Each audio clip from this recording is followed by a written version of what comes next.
Chapter 781, Negative Effects Translator, Atlas Studios Editor, Atlas Studios. After staring at Mr. X's corpse for a while, Klein held back the urge to personally dig through his pockets for spoils of war. He made Wraith Senior take 2 steps and retrieve the ruby ring. This way, even if Mr. X carried an item with unimaginable negative effects, it would be endured by the marionette and not affect himself.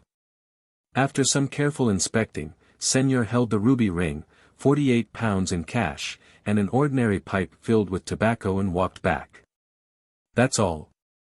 An oracle of the Aurora Order only has this much. Klein was rather surprised at this scene as he nearly cursed "pauper" at him. Soon, he recovered his calm and used his reasoning to convince himself that such a situation was very reasonable. Mr. X is a traveler. He can record the beyonder powers of others. He's considered an all-rounder. Even if such a powerhouse were to have other mystical items, he would tend to record them and not carry them around. This way, he could enjoy the benefits of the powers without suffering from the negative effects. That can prevent himself from killing himself. Using this line of thought, the effects of this ring was likely to be passive or triggered. With this in mind, Klein nodded gently. He made Senior carry Mr. X's cracked and sticky head, possess him, and return above the grey fog. Sitting behind the fool's seat, he was no longer afraid of anything. He directly took the ruby ring and used the method of divination in order to determine the actual effects of the mystical item. Its name is Flower of Blood. It allows the wearer to control their body at a deeper level. As long as they don't suffer from instant death or are completely purified, hence, losing the ability to control it, they will be able to slowly recover. This is equivalent to an instinct, a passive effect. From the looks of it, my choice of delivering a lethal strike with Death Knell was the correct one. If I hadn't used all my might, Mr. X might not have actually died. He would then be able to use the extreme pain to awaken himself and escape the control of a marionettist. He had also considered his weakness of being more of a spellcaster and having a body that was insufficient in strength. This ring has flesh magic to a certain degree. It's quite useful. As Klein held the ruby ring, he rapped the edge of the model table and muttered silently. He then began probing the Flower of Blood's negative effects. Nearly a minute later, Klein opened his eyes and left the dream. "Oh, come on. This?" he muttered as he wore a twisted look. With dream divination, he had interpreted the Flower of Blood's negative effects. It involved randomly making the wearer lose all rationale and the ability to think. Great. This is in line with the true creator. Klein couldn't help but grind his teeth. A negative effect that was completely random meant that the Flower of Blood had no way to be used. Thinking back to the scene from before, Klein muttered to himself in an amused and peeved manner, Mr. X actually dared to wear such a ring? That's right, people who change their faith to the true creator often don't have any facility to think. In that case, wearing such a ring wouldn't make them worse. Losing rationale isn't losing reason. It wouldn't be as bad as suddenly hurting others. But clearly, he would be very rigid and foolish, acting only on instinct. Phew. Klein heaved a sigh of relief. He decided to throw the Flower of Blood into the junk pile and not vex over it. From his point of view, it was a piece of crap that he couldn't use, nor was anyone willing to buy it unless he sold it to the Aurora Order. However, that would only make the true creator very happy. At that moment, he caught sight of Admiral of Blood Senior who was standing beside him through the corner of his eye. Klein's heart stirred as he clapped. Why didn't I think of that? I might not be able to use it, but I can let my marionette use it. After all, he's dead and he follows all my instructions. He doesn't need to think. Admiral of Blood, Flower of Blood. It's destined to be a pair. Although Senior has lost his control over his body because he's dead, I can provide that. This way, he can still be fixed even if he can't phase into a wraith in time, or if his zombie body isn't strong enough to withstand a blow, causing him to lose a limb or two. Of course, to a marionette, that's not important, as it doesn't affect his intrinsic character. The main goal is to obtain the additional flesh magic. A few seconds later, a delighted Klein made Senior pick up the ruby ring and wear it on his left index finger. After doing this, Klein made the wraith return to the gold coin before he raised his left palm and spread his fingers. He wanted to release the interrogator from creeping hunger. This was a promise he had made a long time ago. This was the last spirit body that had been grazed when he received creeping hunger. It was time to set it free. Amidst an indistinct cold wind, a blurry soul appeared by the side of the bronze table. He was a man in a navy uniform. He was in his 30s and had the rank of commander. He had brown whiskers on his painful and dazed face. "What's your name? How did Kalangos kill you?" Klein asked in a deep voice. The man jolted from his reverie and answered, "My name is Andy Hayden. The second mate of the Enmat. I died at a battle at sea." "No, I didn't die immediately. I was captured by a Phaeacian before I entered that glove of yours. I do not know of a Kalangos, much less heard of him." This interrogator was already inside the glove when Kalangos obtained creeping hunger. As psychic piercing is very useful, he didn't switch it. "I wonder who the previous owner of creeping hunger was?" Klein asked with piqued interest. "Who was the Phaeacian who caught you? What does he look like?" Andy Hayden thought seriously and said, "I don't know his name. I only remember his epaulet was that of a captain. I remember that he had a big, impressionable nose. I remember his eyes were blue, and his hair was close to blonde. He was almost 2 meters tall. Such people from Phaeac are common, other than his identity as a captain." Klein considered for a moment and said, "Which year did you die?" Andy Hayden's figure slowly dissipated away, and finally, it said, 1338, that's 12 years ago. Vice Admiral Hurricane Kalangos got famous less than 10 years ago. That captain might already be an admiral. Klein gently nodded and discovered that he had failed to ask if Andy Hayden had any last wishes. "Forget it, setting him free is already a good deed." Klein quickly threw the matter to the back of his mind as he conjured the World Gehrman Sparrow. "Please inform Miss Magician that Mr. X, Louis Veen, is dead. Please get her to take receipt of the item and the spellbook. I'll request it from her when I need it again." An endless grey fog filled Furza's eyes as the World Gehrman Sparrow's words emotionlessly rang in her ears. Although she was already prepared for this piece of news, she still found it unbelievable and unacceptable. He really succeeded. That storm in East Borough was created by him. Furs held down the upheavals in her heart. Taking advantage of the silent night, she set up a bestowment ritual in her bedroom. Before long, the candlelight and spirituality items created an illusory door. 2 items flew out and landed gently on the table. When Furs took a careful look, she nearly screamed as she hurriedly covered her mouth.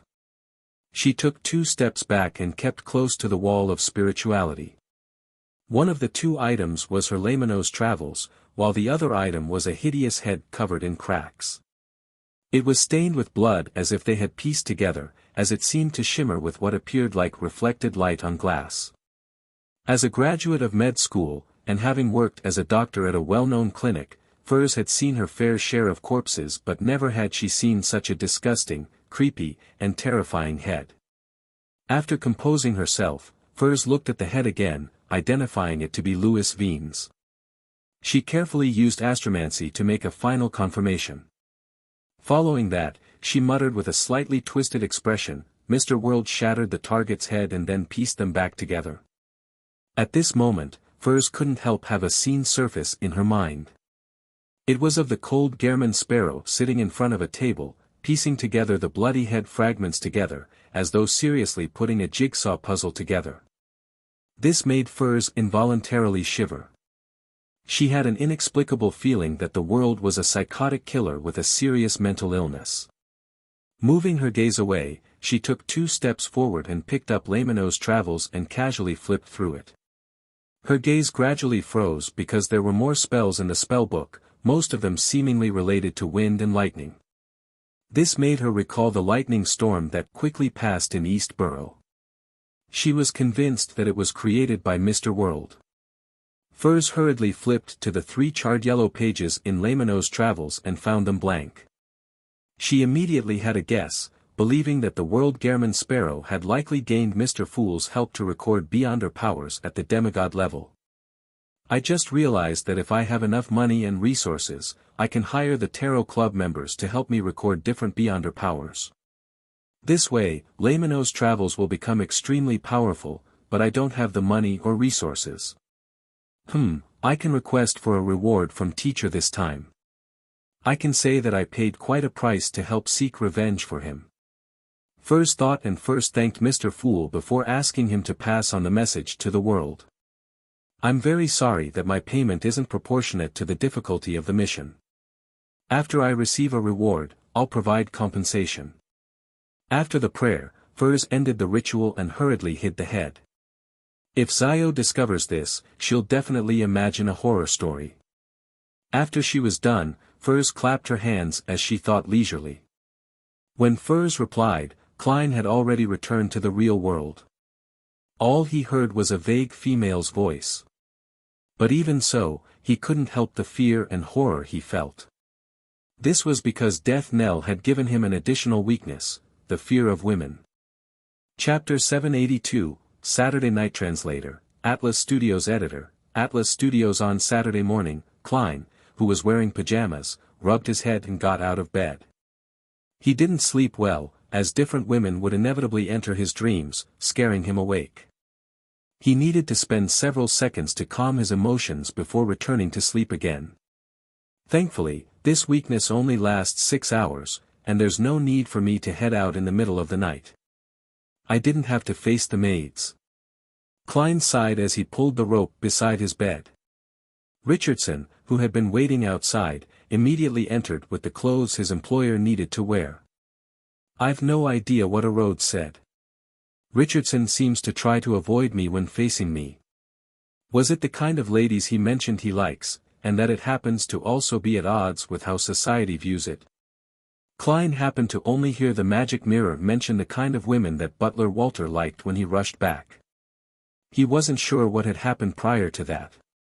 He didn't use dream divination to obtain the corresponding information, as he didn't feel that it was necessary.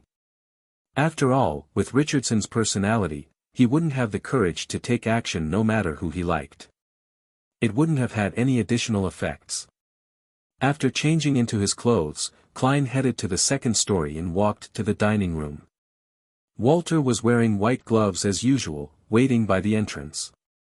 Upon seeing Dwayne Dante's approach, he took a step forward and bowed politely. Good morning, sir. You have 2 lessons today. In the evening, you will be participating in the banquet at Mr. Portland Moment's place.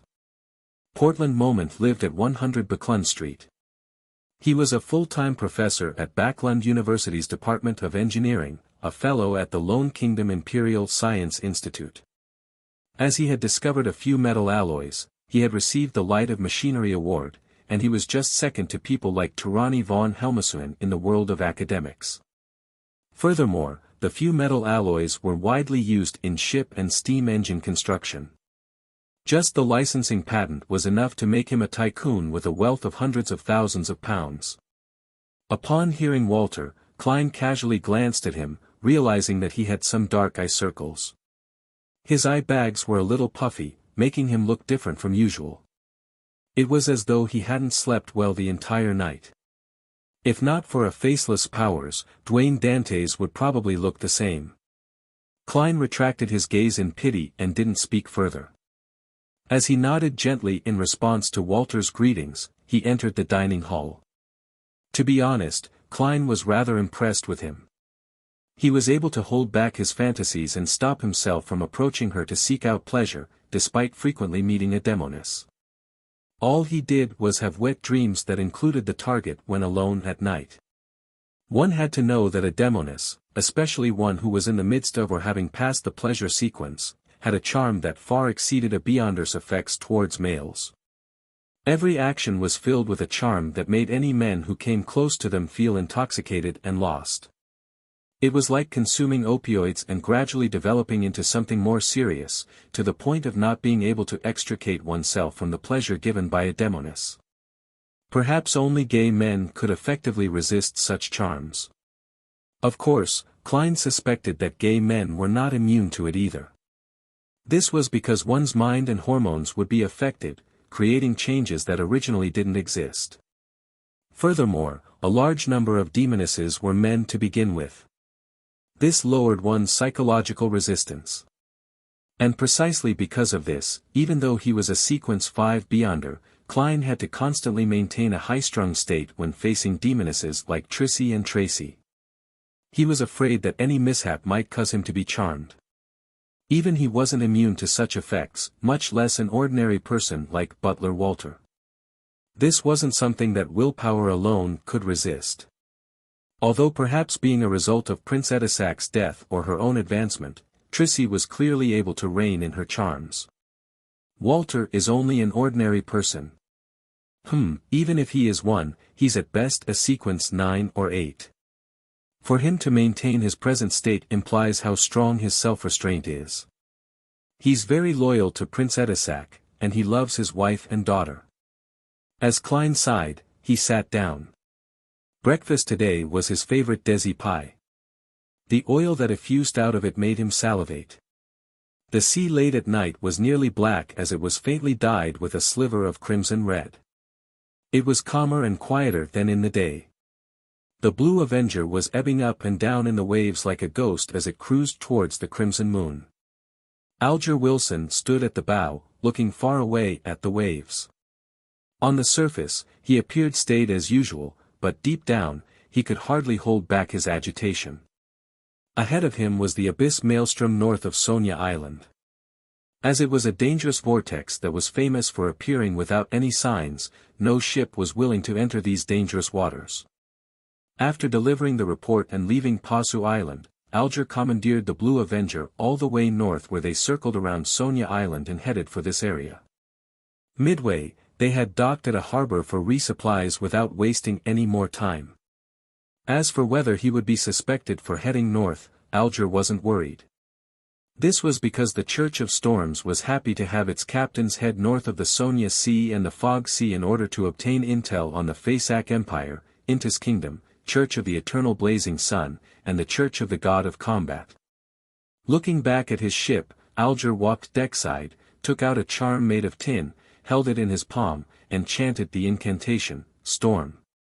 A blue flame soared and devoured the charm. Alger suddenly sensed a baffling affinity with all the fish in the ocean beneath him. At that instant, both parties were able to communicate at the psyche level. The tin charm was one of the items he had obtained from his resupply at Pasu Island, allowing him to have an affinity with undersea creatures, providing a crude level of psychic communication with him. Amidst his thoughts, Alger didn't think of obtaining any intel. All he did was wait for the Blue Avenger to approach the Alger maelstrom and make a second attempt. Seconds turned into minutes as Alger, who had failed nearly 100 times, finally learned from a spindle-like fish about where Obninsks often appeared. If I didn't know that the target is near the abyss maelstrom, I would have long given up. It's really difficult to grasp any reliable information through a brute force search. Alger concluded as he touched his pocket. He had already used up most of his affinity charms, with only 5 left. I'll have to get another batch of them when I return. Others must not discover that I've expended all these. I heard the Rorsted Archipelago's resistance has plenty. Heh. As Alger was pondering, he changed the direction of the Blue Avenger for the spot he had just learned about. About an hour passed as the Blue Avenger stopped. Alger casually took out a sealed metal bottle. This was the sanguine anesthetic gas that he had spent 130 pounds to buy from the moon. He had no doubt in regards to its effects because he had used one in the past. As the Blue Avenger was a ghost ship, it didn't need many people to man it at night. There was only one person every night who was in charge of watching the ship, preventing it from deliberately creating problems or cruising into dangerous waters. As the captain, Alger had arranged himself to be on duty that night without anyone noticing. After he was done with his preparations, he came to the door of the sailors, took out a metallic pipe, and opened the bottle. He released the gas into each room, without even sparing the storeroom which stored all kinds of sundry. It was in case certain members of the crew were playing cards in there instead of sleeping. After doing all of this, Alger, who wasn't in a rush to concoct the potion, brought the ingredients with him, changing into a diving suit that was made of shark skin. He leaped from the starboard and into the water, without causing any splashes. Under the dark and calm waters, Alger's eyes gradually turned dark blue, allowing him to see his surroundings clearly. He breathed in the air within the water comfortably as he arrived in a pitch-black deep sea. Then, he used the affinity charm once again to communicate with the surrounding fish that were of different shapes and sizes. With the advice from the kind fish, Alger identified his bearings and swam as he asked, finally arriving at what seemed like an underwater volcano. The fish actually didn't know that an Obninsk stayed here. They only knew that their own kind and a number of top deep-sea hunters often disappeared in the vicinity. With his beyonder powers, Alger looked far ahead and saw the huge, black cave in the undersea volcano. Tentacles that were thicker than pythons found in a southern continent primitive forest gently flailed outwards. The huge suckers and patterned skin, as well as the cave that was several times the size of the Blue Avenger, left Alger apprehensive as he didn't dare approach. An Obninsk is at least a powerful sequence 5. Furthermore, it has a terrifying body. I can confirm that it's my target. Alger carefully swam over and stopped at a distance from the threat. After careful identification, he used the affinity charm once again. Following that, he allowed his spirituality to pass through the water and reach into the cave in an attempt to communicate with the powerful psyche force that was huddled inside. The massive psyche slowly relaxed as countless thoughts were released. It was taken aback for a moment before its psyche suddenly erupted like a volcano. Roar! Amidst a terrifying sound, the cave produced a ludicrous vortex that sucked the surrounding water, trash, as well as Alger towards it. It's filled with animosity. Alger's pupils constricted as his body turned slippery as he was driven by a formless wind backward in an attempt to escape. He used several beyonder powers before escaping the influence of the vortex. He didn't dare stay near the undersea volcano, and he quickly surfaced before opening up a gap. Almost a minute later, Alger, who had escaped the dangerous area, spat out bubbles as he heaved a sigh of relief. That Obninsk can actually resist the influence of charms that increase in affinity with sea creatures. Does it hate items with the Lord's aura? After some thought, Alger, who didn't wish to waste this opportunity, steeled his resolve since he had already come this far. He began using Elvish to pray amidst the seawater. The fool that doesn't belong to this era. When he heard the illusory pleas, Klein was attending a banquet at Portland Moments Place due to the time difference. The banquet began from 7:30, and it continued all the way to 9:30, and even 10. This was because the appetizers, soup, side dishes, main dishes, staple food, vegetables, fruits, and desserts had numbered a total of 10 to 20 dishes. The footmen would serve the dishes one after the other, removing and changing dishes in unison to prevent the dining table from turning chaotic, and also providing an interval between the dishes in order to allow the guests to chat. Gentlemen would take the initiative to talk to the ladies to their right. In short, it's rather troublesome and exhausting. I even have to take note of which dish matches with which alcohol. However, it's quite tasty. Taking the opportunity when the roasted lamb was being switched out, he said to Ma'am Willis to his right, "My apologies. I'll need to use the washroom." He got up, pressing his right hand to his chest and bending over slightly as a gesture. Then, he left the dining hall and headed for one of the washrooms on the second story. Upon entering, he locked the door and immediately took 4 steps counterclockwise to head above the grey fog. Mr. Hanged Man's prayer. He wishes for me to help him in gaining the goodwill of an Obninsk, and he's willing to find 15 pages of Roselle's diary, or help me do something of equal value. His progress isn't slow. Klein sat at the fool's seat as he emanated his spirituality and touched the constantly burgeoning and contracting crimson star. After pondering for a few seconds, he said, "Investigate all Faysac captains who participated in the Konotop Sea battle in 1338. As a historian, Klein immediately knew which sea battle it was when he learned that the interrogator had died at the hands of a Phasacian in 1338. In 1338, the relationship between Lone and Faysac was tense with occasional conflicts. However, there was only one battle that resulted in the death of someone that was at the level of a commander. It was a sea battle that happened in East Balam's Konotop. And on a Phasacian fleet, there were definitely not many captains. In the deep, dark waters, Alger Wilson saw the endless grayish-white fog and heard Mr. Fool's answer. Investigate all the captains from the Faysac Empire that were involved in the Konotop Sea battle in 1338. Why would Mr. Fool pay attention to such a trivial figure? Is there some immense secret hidden in this matter? Alger's heart stirred. Without any hesitation, he directly agreed. Your wish is my wish. Such a mission was difficult and very complicated for him, but it wasn't dangerous. It was something that the present him could accept. After the response, Alger heard Mr. Fool's deep voice once again. You can return to the target's vicinity. That's it. As expected of Mr. Fool. After he obtained the authority, he is more like a sea god than Helvetia. His might isn't limited to the Rorstad archipelago. Alger was delighted as he thanked the fool solemnly. Then, bending his back and kicking his legs, he turned to head down, diving into the depths once more. In just minutes, he returned beside the undersea volcano and saw a turbulent flow in the gigantic dark cave as the tentacles were flailing and had yet to calm down. Although Alger trusted Mr. Fool in being sufficiently powerful and terrifying, an awakening ancient god, he instinctively became cautious when he saw that scene. He carefully inched forward. He suspected that the Obninsk's flailing of its countless tentacles was a sign of welcoming him. And at this moment, above the grey fog, the sea god scepter-wielding Klein frowned slightly. It refuses to communicate with sea god, and it even hates the feeling, making it unwilling to show its goodwill. He muttered under his breath, exasperated. His influence on the surrounding waters through the Prey had failed. For some unknown reason, the Obninsk strongly resisted beyonder powers that promoted an affinity with sea creatures.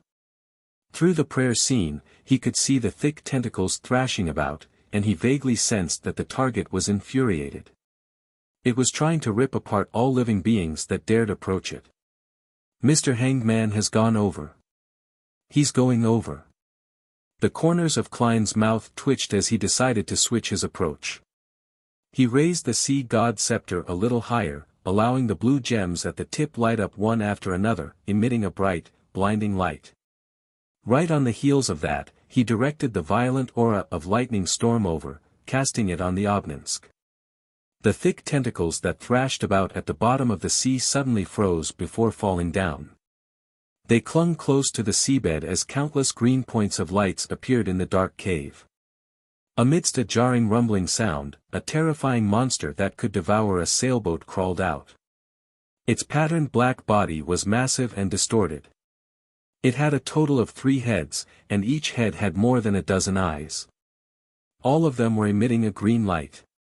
The monster then prostrated, appearing as obedient as a trained hound. Indeed, tricks are needed in communication. Klein nodded in satisfaction and once again used the beyonder affinity powers to make the Obninsk open the mouths of its 3 heads via a psychic connection. This made Alger instantly see 3 dark caves, each of them large enough to provide a sailboat passage inside. Praise be to Mr. Fool. Alger looked at the magnificent scene before him as he couldn't help but mutter inwardly. He didn't waste any time, and he chose the middle head by quickly swimming towards it. A spiraled and warped passage quickly appeared in Alger's vision as the walls were made of flesh. The width was comparable to the bow of the Blue Avenger. Whoosh! Water flowed into the passage, heading right for the deep depths. Alger took the opportunity to let his body go with the flow. Suddenly, He felt as though he was back as a sailor, engaging in combat amidst waves, groggy from being tossed around. It couldn't be sustained. By the time Alger used his beyonder powers and got a hold of himself, he had already left the tunnel of flesh. He was in a dark, spacious world, with a sticky sensation by his feet. There was a putrid stench everywhere around him. In just a second, Alger realized that the liquid inside was corroding him. He hurriedly produced a water membrane as he made it swell into a transparent sphere. He knew that he was already inside the Obninsk's stomach. Without any hesitation, he took out all the bottles he had long prepared and began concocting the potion. As the supplementary ingredients were thrown into the wide-mouthed metal bottle, they mixed into a dark blue liquid. Following that, Alger carefully threw in a jellyfish that enveloped azure blue seawater in its translucent membrane. The distant and ethereal singing grew in intensity before calming down. In the bottle, there wasn't any ripples or bubbles. The liquid was dark, just like the ocean before a storm. Alger calmed his mind, entered cogitation, and picked up the metal bottle before cleanly downing the ocean songster potion inside.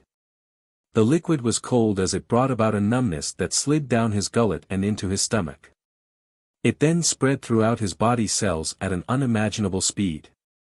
At that instant, Alger vaguely heard countless voices. They came from all life at sea, but the Obninsk's body blocked most of it, leaving a relatively screened-out version. Plop! Plop! Plop! Alger felt his heart beating violently as it spewed blood outwards. His spirituality and the sound waves began to remold his voice and soul. He couldn't help it as he opened his mouth, letting out a loud sigh. Amidst the sigh, Alger felt his spirit body being ripped slightly. As the sound waves spread outwards, they first turned into mottled scales on his skin before pulling out long flesh tendrils that appeared like flailing tentacles. The sound wave continued spreading outwards with his spirit body fragments, making contact with the sticky liquid within the Obninsk's stomach, and they magically bounced back, infusing Alger's body once again. Alger, who was on the brink of losing control, instantly felt better as he seized the opportunity. Without any fear of embarrassing himself, he began singing loudly in a bid to vent the invisible sound waves that would blast his body apart. Rough, messy, off-tune singing filled with a metallic quality spread outwards, wave after wave, mixing with the numerous spirit body fragments before bouncing back on the Obninsk's sticky stomach walls. In this process, Alger was like an ingredient being baked in sound waves as he was molded into form. Finally, he regained control of his body, and he grasped his spreading spirituality. At last, Alger closed his eyes as a smile couldn't help but appear on his face. He had completed the first goal he had for all these years, to advance to Ocean Songster.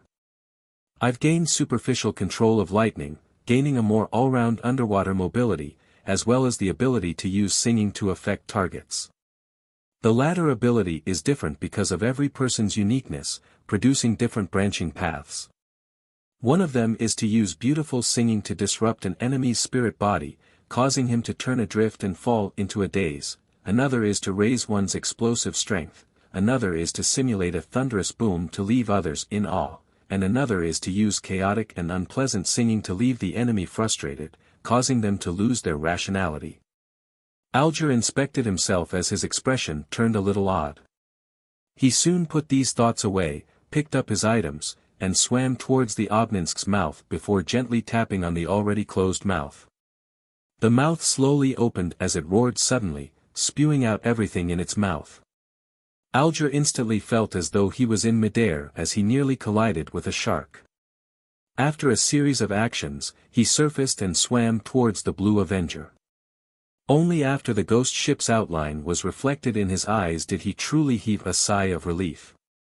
Alger was only worried that something out of the ordinary would happen to the Blue Avenger while he was advancing. Although an hour or two wasn't a huge problem, there were always all kinds of surprises in this world. After receiving Mr. Hanged Man's gratitude again, Klein returned to the real world, washed, and dried his hands before leaving the washroom and walking towards the dining hall.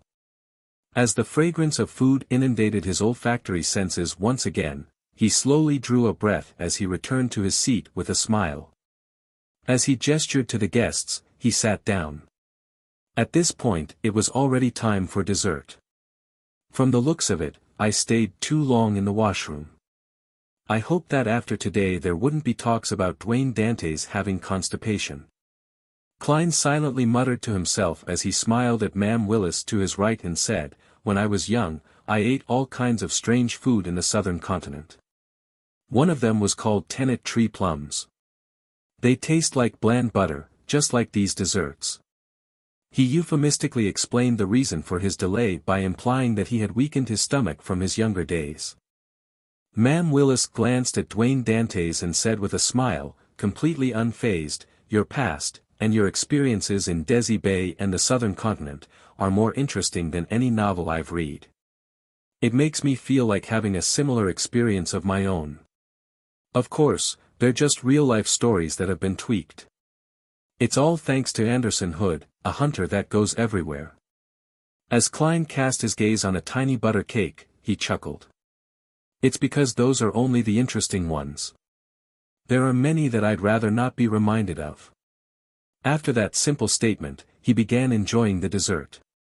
However, when Ma'am Willis and the other ladies heard that, they were somehow reminded of a best-selling novel, A Man with a Story. To them, Dwayne Dantes was such a man. Although he looked like a placid lake, there was more deep down. Hidden there were more pleasant surprises and plenty of pain. The banquet ended 20 minutes to 10. A number of gentlemen and ladies went to the card room to play 2 hours of Texas Hold'em, while the remaining men headed for the activity room to have a chat. They didn't bar women from joining, but as it was inevitable for them to broach on sexual matters while smoking, no women joined them. They either circled the piano at the first story and listened to and sang along with the performer, or they grouped up to play chess. Klein chose to head to the activity room on the second story. Private conversations with a few people had helped him speed up his admission into the circle. After entering the room, he observed the environment and went straight for the windows to open them. Then, he pulled a nearby high-back chair to sit down. Just as he did this, he saw the banquet's host, Portland Moment, laugh with a pipe in hand. Men often need some space for themselves. His voice was sonorous, and he had a big build. He was an elder in his 60s with a ruddy complexion and rather thick hair despite being all white. His facial features were the most classic features of a Loanese man with nothing that stood out. Yes, men have to take note of their image when the ladies are around. We have to be considerate about their thoughts. "I've already wanted to kiss this an hour ago," Hazel's father, Member of Parliament, mocked, took out a gorgeous silver box, taking out a cigar from inside. The other men in the activity room did the same as pipes or cigarettes appeared in their hands as though they were pulling off a magic trick. As the flames flickered, wisps of smoke began to billow, filling the room as though the smog from yesteryear hadn't dispersed. After enjoying it for a few seconds with his eyes closed, Portland Moment looked to the guest by the window and asked, "Dwayne, do you not smoke?" Klein clenched his fist and placed it to his mouth, coughing slightly as he said, "I have yet to recover. The doctor advised me not to smoke for the time being." To be frank, he was almost choking. Thankfully, he had smartly chosen a seat by the window. This group smoked like chimneys. Klein curled his right index finger and rubbed against his nostrils. He had the urge to use the beyonder powers of a magician to create an invisible air pipe that extended outside to draw in fresh air so as to escape the harm of secondhand smoke. But considering how there might be beyonders hiding amongst these men, he wisely gave up on the idea. Portland Moment laughed upon hearing that. "I heard from Bishop Electra that it's not without reason that you were sick. You lack a wife." This professor was a believer of the god of steam and machinery, but his wife was a believer of the Evernight goddess. Therefore, they had taken up residence in Buckland Street near St. Samuel Cathedral. He often had bishops visiting him and having exchanges. "Is he mocking me for thinking about women despite being sick?" I really couldn't tell that Bishop Electra is actually a man who likes spreading gossip. It's all a Rhodes's fault. Klein lampooned and shook his head with a smile. I place great importance on marriage. I'd rather remain single if there's no one suitable. At this moment, the high-ranking employee of the Backland Municipal Office, Mr. Willis, spewed out smoke and said, "Actually, I envy Dwayne's single status. It allows him to be able to pursue any kind of woman that he likes." He had deliberated enunciated any kind, causing ambiguous laughter to sound out. The matter of Dwayne Dantes's wide preferences and him never rejecting any charming woman has already spread across this street. Klein held back his right hand to prevent himself from subconsciously rubbing his temples. He felt that the deep, dignified, handsome, gregarious new tycoon's image was undergoing a subtle change. He first suspected that it was the loudmouth, Bishop Electra, that had spread the news, but later believed that it was Butler Walter who had proactively gotten the servants to spread the gossip. This was because a nearly flawless, charming gentleman would often be unknowingly ostracized by members of the same sex in a circle. But when a blemish surfaced, with a topic that could be used in jest, it made it easier for him to build closer ties. Klein wasn't angry about such treatment. Instead, he deliberately gave a wry smile in a rather gentlemanly manner. "That's why I have difficulty choosing, causing me to remain single to this day." Ha! Portland Moment and Company laughed in unison. Member of Parliament mocked then said, "What you need is to be a little more decisive. A good marriage and a good family aids a man greatly."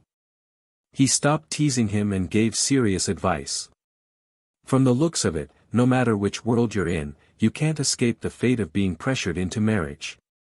Klein nodded gently and glanced out the window, taking in the night scenery of Portland Moment's garden. At this moment, he saw a figure. It was Hazel Mocked, who was dressed in a black-green gown, following a trail going deeper into the garden, pausing from time to time to look around as though she was looking for something. Wasn't this lady playing the piano just now? Why would she suddenly be in the garden?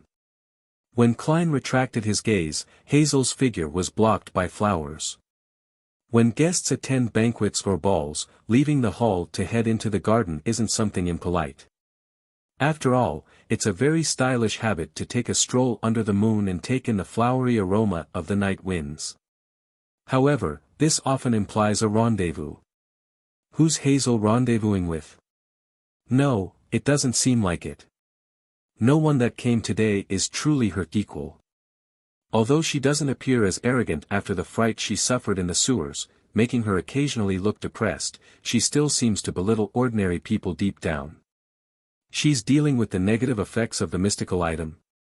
That doesn't make sense. Entering a lounge or the washroom would be better than the garden since there's more privacy. Furthermore, back at the ball held at her place, she also went to the third story and not the garden. Klein eliminated the various impossibilities and finally had a theory. From the way Hazel is trying to sense or find something, she seems to have noticed some abnormality and plans to observe and deal with it up close. Does this also mean that there's some paranormal activity happening in Professor Portland Moment's house? If that's true, this professor or someone in his family isn't simple at all. The bishops of the St. Samuel Cathedral haven't realized anything despite them visiting often. A marauder's senses and observation skills in certain areas definitely stand out. Klein didn't have any thoughts of intervening in the situation outside. After all, something that Hazel could sense was definitely nothing too dangerous. Besides, St. Samuel Cathedral was nearby. If there were any hidden secrets, no one would attempt to escalate matters and, would instead, try to lay low. At this moment, Mocked finally calmed down from an untasteful joke and looked towards Portland Moment. "I heard you'll be leaving Backland University." Professor Portland Moment sucked at his pipe and said, "That's right. The Higher Education Commission wishes that I become the Chancellor of the reorganized Backland University of Technology. Although a large amount of my wealth comes from metal alloys, what I'm best at is mechanical engineering. They've promised to build me a better laboratory there, and also provide me with more funding. At my age, having more autonomy and helpers is more important. Mr. Willis echoed with a smile, and Backlund University will have a full-time professor spot empty up. Those senior associate professors that have been waiting for decades can finally have a chance. In Lone's tertiary education system, full-time professors weren't just a title, but also a post. It was equivalent to a dean, so there was only one. Backlund University of Technology.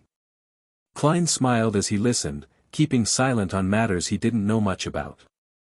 In the garden, Hazel arrived in a dark and secluded corner.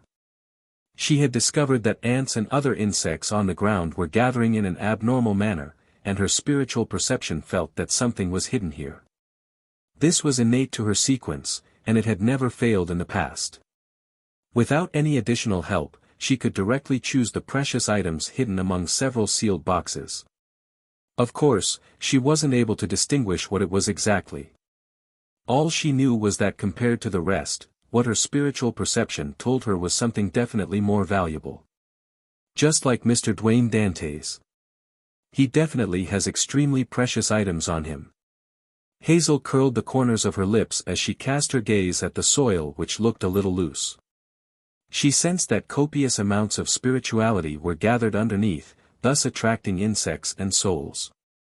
It's not a human body. It's some spirituality-equipped materials that have been used. They should have been thrown away in batches, but they were instead buried together, causing unnecessary changes. Hazel's eyes turned darker as she interpreted the situation underground based on the unhidden spirituality traits and changes. She tipped her chin slightly and looked back at the building.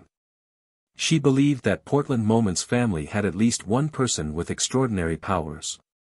And if this problem in the garden wasn't resolved, the nearby houses would have paranormal activity in the coming days. Hazel retracted her gaze, extended her left hand, and aimed it at the soil. With a gentle grip, she slowly twisted her wrist. The gathered spirituality vanished as though it had been stolen by someone. 100 Backlund Street, in a corner of the garden in Portland Moment's residence. The many ants and worms that were gathering there slowly dispersed as the cold, creepy sensation faded. That person with extraordinary powers likely doesn't have any experience. With her goal achieved, Hazel nodded indiscernibly before turning around briskly and strolling through the garden. She wasn't in a rush to return as she enjoyed the crimson moonlight, the cold air, and the faint flowery scent.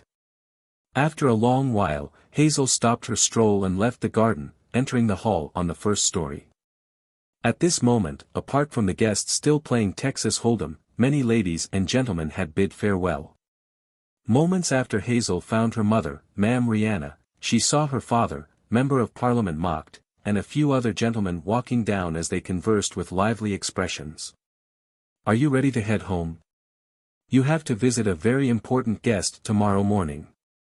As Rihanna gestured for her daughter to come close, she walked towards her husband and greeted the others with a smile. Mott nodded and said, "I would have loved to try another of Portland's cigars if not for that matter." Rihanna swept her gaze to Willis, Dwayne Dantes, and company, and she asked in passing, "Gentlemen, what are you talking about? It sounds interesting." Mott turned his body to the side and said with a smile, "Dwayne said that he encountered ghosts when he was in the southern continent. He and his companions suddenly woke up in the middle of the night and found themselves unable to open their eyes. Their bodies were heavy, as though someone was pressing on them. They used a great deal of strength before escaping such a state and left their beds. However, they discovered their rooms were extremely cold. You might not know this, but East Balam's weather is hot most of the time. Then, Dwayne and his companions each held double-barreled hunting rifles and stood guard the entire night. They frantically left the town after the sun rose." After hearing that, Ma'am Rihanna looked at Dwayne Dantes with piqued interest. "Is that true? Do ghosts really exist?" Klein shook his head with a smile. "That I'm not sure of. Perhaps my companions and I had just experienced a harrowing adventure and our bodies and minds weren't in the best of conditions. This might have resulted in all kinds of problems. The stories he told were sourced from one of Anderson's experiences. Back when the strongest hunter of the Fog Sea was exploring a temple in the primitive forest, he chanced upon a specter, creating a large-scale breakout overnight. Ghosts. Hazel turned her head to look towards the garden as the corners of her mouth curved up slightly before she held back. She didn't say a word as she quietly listened to her parents bidding the rest of them farewell before returning home together. Late at night, Hazel, who had changed into a sleeping gown, walked to the balcony and stood behind a gap in the curtains. She looked towards the sewer manhole on Buckland Street. As she looked at it, her face gradually turned pale as though she had recalled an experience filled with pain and horror. She forced herself to retract her gaze, took 2 deep breaths, and turned around to walk to her bedside. During this process, she bit gently on her lip and muttered silently, "That was likely a wraith.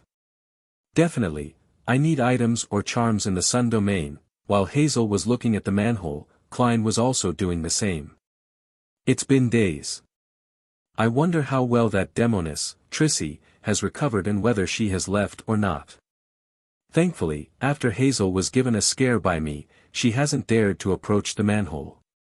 Klein's gaze swept the iron-black street lamps as he nodded slightly. He opened the iron cigar case and made his wraith marionette appear within the full-body mirror. He had already decided to send Senior down the sewers to check the area to confirm Trissy's condition. He didn't want that demoness to cause any trouble. Furthermore, the sewers were just physically too close to his identity as Dwayne Dantes. Klein didn't wish for Trissy to be in the vicinity any longer, wishing that she could recover soon and take action. That would prompt her to leave Buckland Street. Having Admiral of Blood Senior appear every once in a while would fulfill the character setting I previously created. It doesn't live nearby, and because the sewers contains a secret, it often wanders around in search of it. As Klein was thinking, he made the marionette in the ancient triangular hat leap onto the street lamp's surface before passing through the manhole cover in a wraith form, quickly approaching the hidden fork where Trissy hid herself at. Before reaching the dead end, Senior, who had night vision, could see that the area was empty. She's already recovered and left. Klein thought as he made the marionette continue forward, stopping at the spot where Trissy was previously sitting. He discovered that the place was tidied up. Not only was the ground not muddy and moist, even the moss on the walls and corner had vanished. There isn't any leftover food either. That fellow became a germaphobe after becoming a woman. No, perhaps he was like that to begin with. With Senior's vision, Klein surveyed the area and determined that either Trissy hadn't left, or she hadn't left for more than a day, otherwise, it was impossible to maintain the cleanliness of the place. Just as this thought flashed through his mind, light footsteps sounded into the wraith's ear.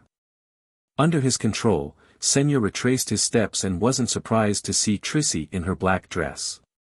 This demoness had her luscious black hair cascading down, unlike peers her age who had different hairstyles. It was simple and neat. Matched with her pale face that had just recovered some of its ruddiness, Trissy looked like a dreamy flower that was silently blooming in the night. As expected of a demoness. Thankfully, there's a marionette in between us, otherwise, would just end up staring at her. A dead person won't be enticed. No matter how charming a demoness is, there's no way they can make the deceased climb out of a tomb like a zombie. Klein lampooned as he looked at Trissy, who had a blank expression but was secretly wary, having released the invisible threads. "Where did you go?" Trissy pricked up her brows and said, "Would you like to relieve yourself where you sleep?" I thought a demoness wouldn't need to use the washroom." Klein gave a self-deprecating comment and made Senior chuckle. "Are you referring to pissing and shitting?" He had deliberately made the marionette say such words, as it matched Admiral of Blood's persona of a boorish pirate. Trissy indiscernibly frowned and said, "Is there anything else?" Senior didn't continue on the topic as he said, "You look like you've almost recovered." Trissy smiled. "Not bad. I'll be leaving tomorrow." She paused as she slightly narrowed her slender eyes. "To be frank, I doubt whether you're the real Admiral of Blood at times." Of course it's real. You should ask if he's alive or dead. With his interest piqued, Klein made Senor ask, why do you say that? Trissy's gaze swept over the wraith's face and said, it said that Admiral of Blood is someone who indulges in his desires, and he has no resistance towards beautiful females and males. Yet, I don't see any sparks of desire when you face me. I believe the real Admiral of Blood would have added the condition of doing something I wouldn't want to in the agreement. Klein deliberated for 2 seconds and made Senor give a self-deprecating smile. I'm afraid of finding myself lost to pleasure and ending up being controlled by you. Trissy's expression instantly changed. This was indeed one of the reasons why she had raised the topic. To a demoness of pleasure, beyonders who habitually indulged in their desires were natural prey. Klein actively ignored the topic and made the marionette say, you're seeking out the target tomorrow. Very clearly, the Royal Guard captain knows you and knows what you look like. After all, you were arranged by them to be by Prince Edisac's side. Klein silently added. Trissy lowered her head and looked at her toes before chuckling. Rest at ease, I have the perfect plan. As she spoke, she turned her body sideways and casually looked deep into the sewers. If you set off from here, at the end of the 6th left fork is a hidden passage. It has signs of prolonged human activity. Heh, I discovered it while walking around in the past few days. I believe it has something to do with that girl, right? It's also the reason why you're here. Hidden passage. Klein didn't confirm or deny it. He made Senor smile and say, did you discover anything? Trissy shook her head. There was nothing at all. Perhaps only a certain pathway, or someone with a specific item, can find the clues. A marauder's intuition, or something on Hazel's person. Klein didn't make Senor continue on the topic as he pressed his hand to his chest and bowed with a smile. Since you've recovered, I can be at ease. The moment he said that, he suddenly vanished. Trissy focused her eyes into a stare, but it was to no avail. Only when the invisible thread she had released was hit by a breeze did she retract her gaze, confirming that Admiral of Blood had really left. At that moment, Klein had brought the wraith back to the manhole without attempting to explore the spot which Trissy had mentioned. There were 3 reasons for his decision. First, it had exceeded 100 meters. Second, he suspected that he wouldn't find anything since he wasn't from the marauder pathway, nor did he have the corresponding items. Third, Trissy was still around. Furs woke up naturally on a Sunday morning as she got up to wash up. As she chewed on a fresh piece of toast, she retrieved a stack of items from her mailbox. As she walked to the coffee table with a cup of coffee on it, she casually flipped through the items and discovered a reply letter she had been looking forward to. Throwing down the papers, bills, and other letters, Furs tore open the envelope. Teacher is already in Backlund. Furs quickly read through the letter as she muttered in surprise. At the same time, she saw the toast in her mouth plunge to the ground. Chapter 786, Accounting Fraud Translator, Atlas Studios Editor, Atlas Studios Hat Trick Inn on Sherwood Burrows 22, Hope Street. Just as the attendant at the front desk was about to drink some water, she saw a lady walk in. The lady was about 1.65 meters tall, and she wore a light-colored dress with frilly sides. Her brown curly hair cascaded down as she wore colored glasses. She looked casual, just like someone who had just returned from Desi Bay. She held a dark brown leather suitcase as she unhurriedly walked to the front desk. A lady with extraordinary disposition. Her attire is nice. How I wish I could see what she looks like without her glasses. As a female, the attendant habitually sized up her clothes and accessories. She then heard the lady say in a languid tone, 1 night. A single room. 2 soldi and 8 pence. The attendant gave her the room rate for the day and directly asked, do you have any identification documents? She wasn't too adamant about registering her identity, because the inn had no means of confirming the authenticity of the documents. Yes. The lady put down her dark brown suitcase and took out an identification document from her handbag before passing it to her. Margaret Taylor. The attendant muttered as she registered her before finding a bunch of keys. Room 2012. Thank you. The lady in fashionable attire received the keys, carried the dark brown suitcase, and walked towards the staircase. At this moment, an attendant in a red vest came over. He bowed and asked, "How may I help you?" He immediately cast his gaze on the dark brown suitcase. The lady curled her lips into a smile as she shook her head. "There's no need. It's very light." With that said, she didn't stop as she walked up the stairs and entered room 2012. Only after she closed the door and put down the suitcase did she raise her right hand to her chest, letting out a long sigh of relief. "Why do I feel like a psychotic murderer?" She was none other than the disguised Furs. There was nothing in her suitcase except for Mr. X's head, which was wrapped in newspapers. The two attendants from before probably wouldn't have guessed that a fashionable lady didn't have any clothes, facial products, or makeup in her suitcase, but a cracked, bloody head. If they were to discover that, everyone in the inn would be given a fright. This is source material for a detective novel. Furs calmed her feelings of anxiousness and picked up her suitcase again and opened the door. She observed the corridor and saw no one walking through it. She hurriedly walked out and headed for room 2016 and rapped on the wooden door. Her teacher, Dorian Gray Abraham, was living in the same room he previously used. After sensing someone sizing her up through the peephole, Furs heard the doorknob twist as the gears unlocked. Dorian Gray was dressed in a black suit with very broad shoulders. He looked to the left and right warily before making way, allowing his student to enter. "No one noticed you, right?" Following that, he closed the door and asked cautiously. Furs put down the suitcase and removed the colored glasses that hid half her face. "No, I used a fake identity." As a Beyonder in Backland with rather rich experience as a low-sequence Beyonder, having a few fake identification documents was necessary. Furthermore, she had Zio's expert help in such matters. The only problem was that it was ultimately a fake identity that couldn't stand up to police scrutiny. However, Furs had heard that there were places where real identity documentation could be obtained. Furthermore, they were documents which the police department had a record of, with the pictures swapped. Of course, the price was much more expensive. Dorian nodded gently and silently exhaled.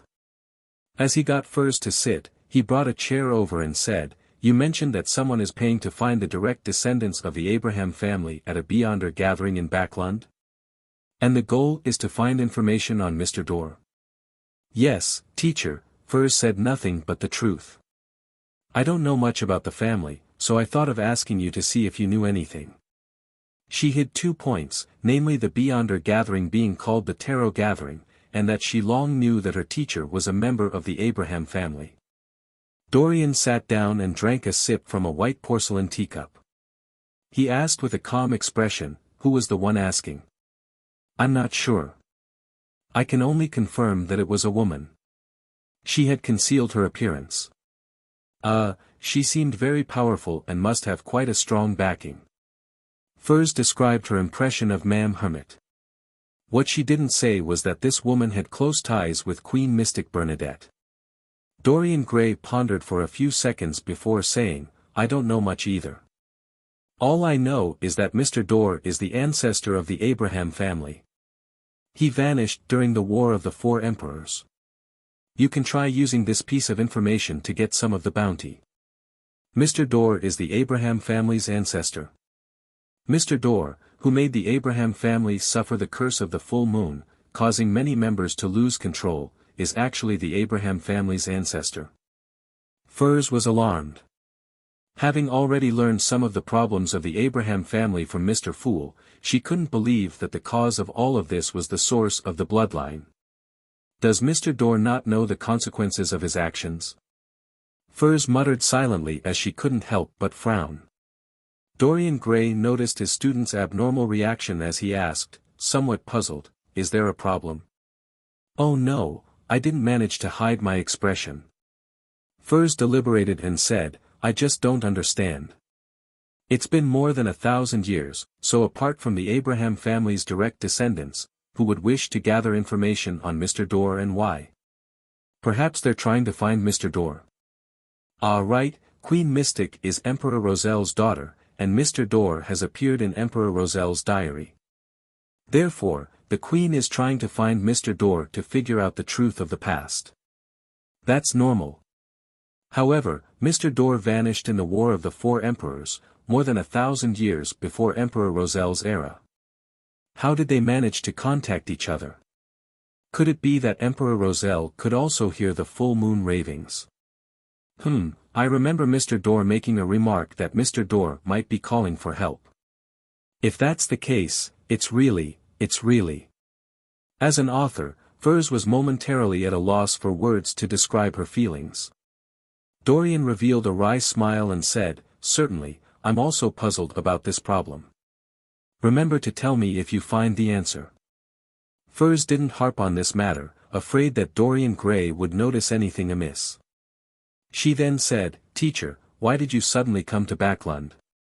Dorian smiled and picked up a cigarette as he raised it to his nose to give it a whiff. Without lighting it, he said, I happen to have some matters that need me to be in Backlund. I also decided to check on your digestion progress. In fact, he had been alarmed by Furs's letter. He couldn't believe that anyone in the world would still be asking about Mr. Dor. One had to know that even the Abraham family had given up such attempts. He was the only one who kept at it, teaching students on his own accord.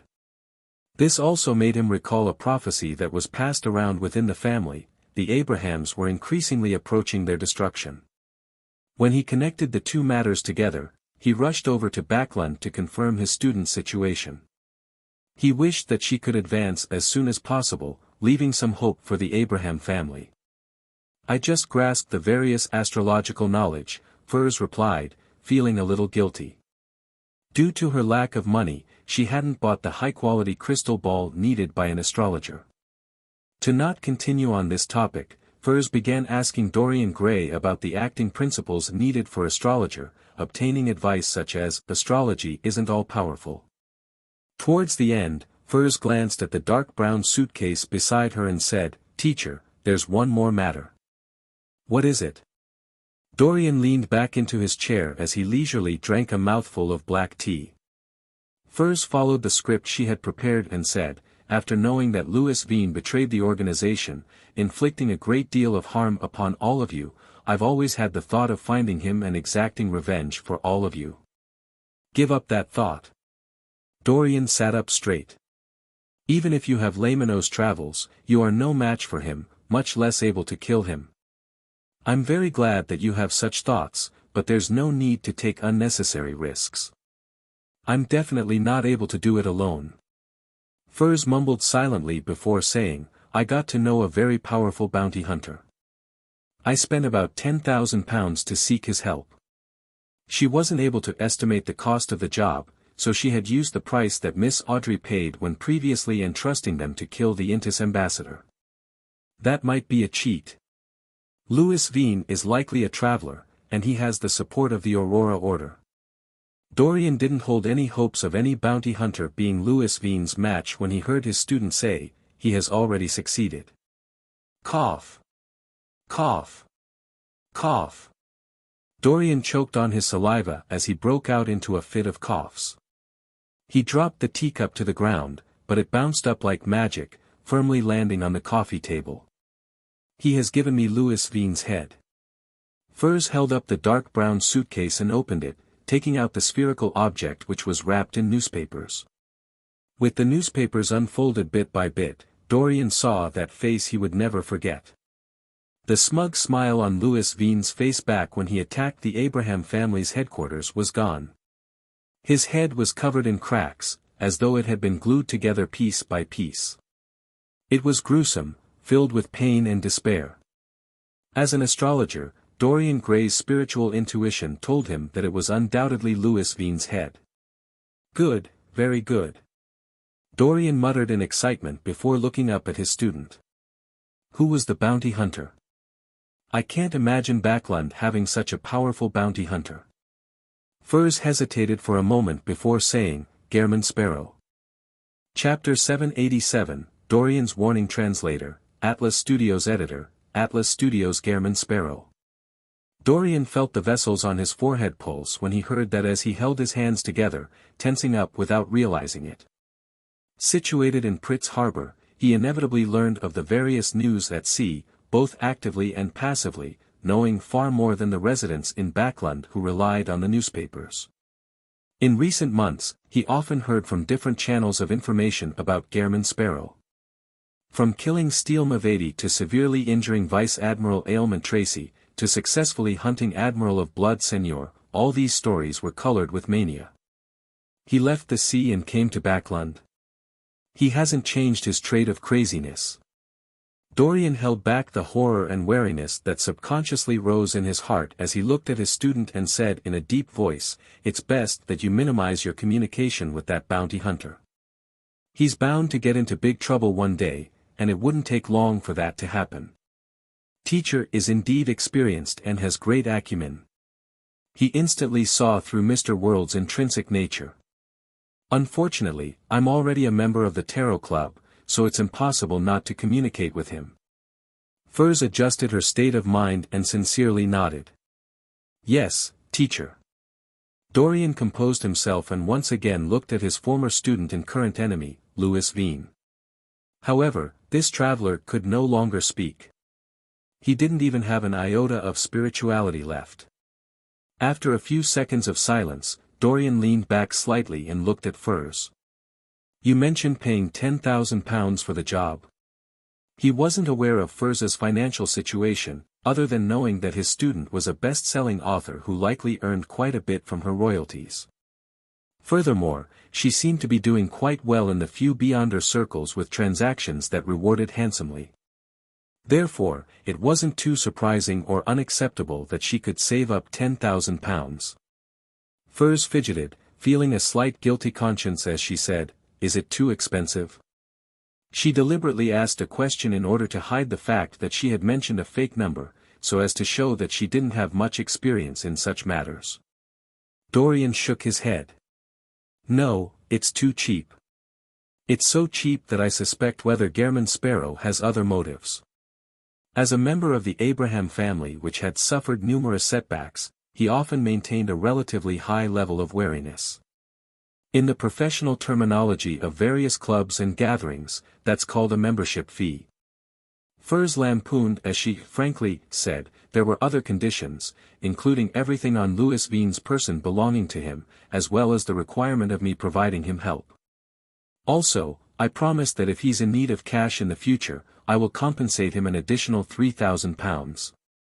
That's reasonable, but just barely. Dorian nodded gently and said, usually, assassinating Louis Veen who had the Aurora Order backing him would cost at least £30,000. And if there are other situations, the price will be higher. Back then, Mr. World had used demigod powers recorded in Lamino's travels. He probably encountered something else. An Aurora Order saint. Having had an edifying experience exerted on her by the Tarot Club, Furs wasn't unfamiliar with the Aurora Order's structure. She didn't hide her frown as she said, from the looks of it, it's indeed a little abnormal. Perhaps he's in desperate need of cash. Dorian thought and said, perhaps he cares more about Louis Veen's Beyonder characteristic. To the Beyonders of other pathways, it can be forged into a rather useful mystical item as long as he finds a suitable artisan. Dorian paused for 2 seconds before adding, there's no need to worry about that. Just stay away from him in the future.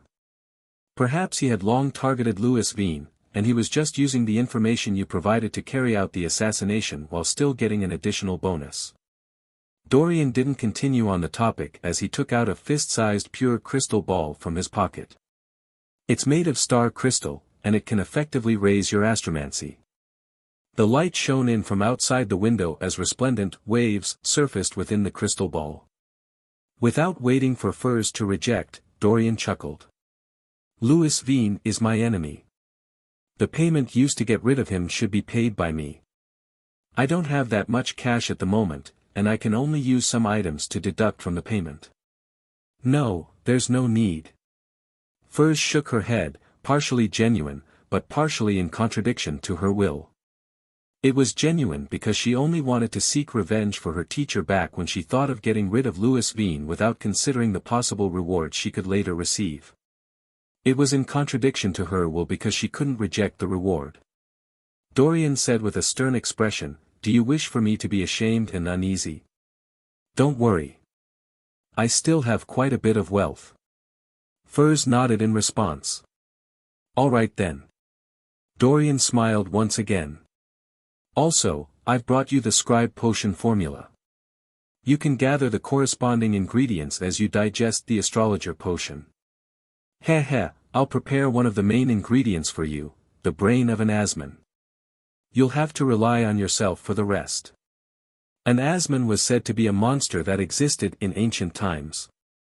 It looked like an unprotected human brain that could fill a room.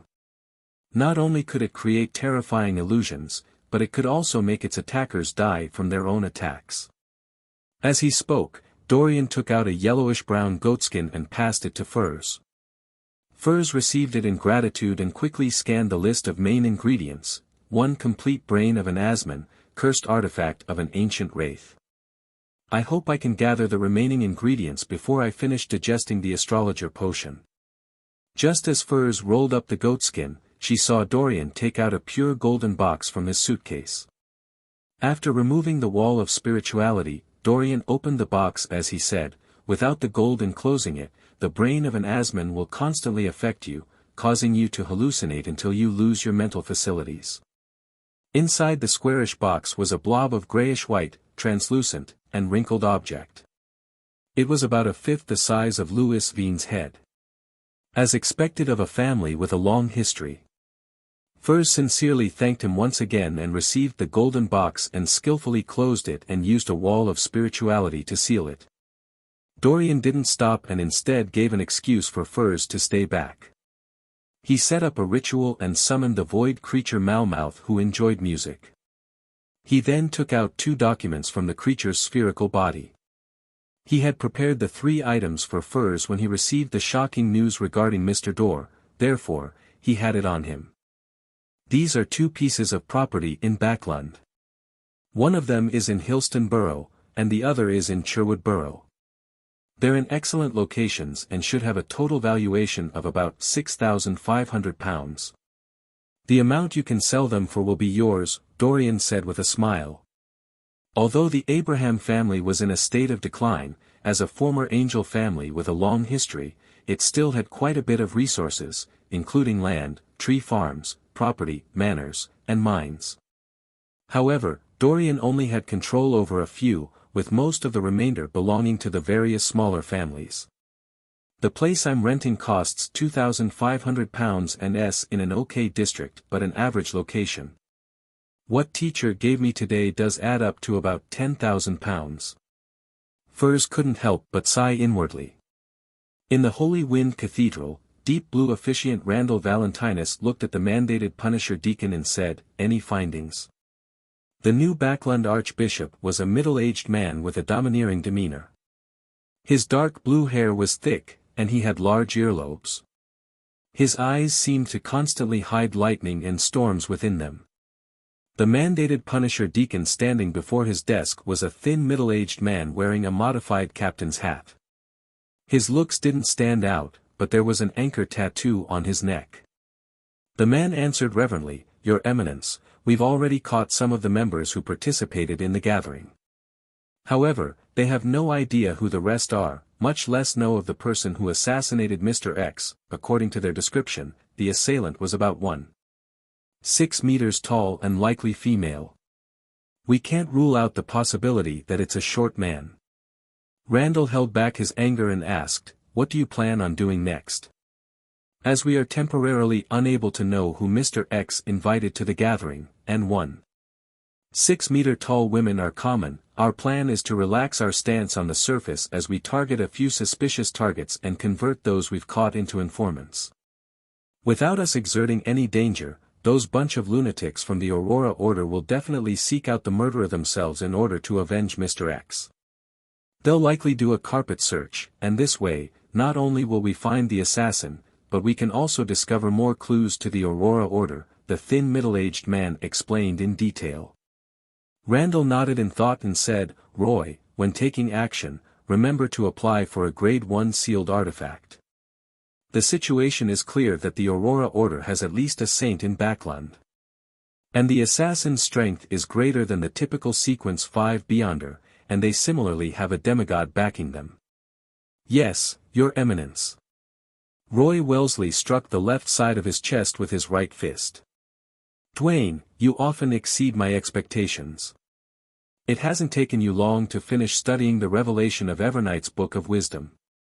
Inside St. Samuel Cathedral, Bishop Electra closed the Bible in his hands and smiled at the pious tycoon with gray sideburns and deep blue eyes.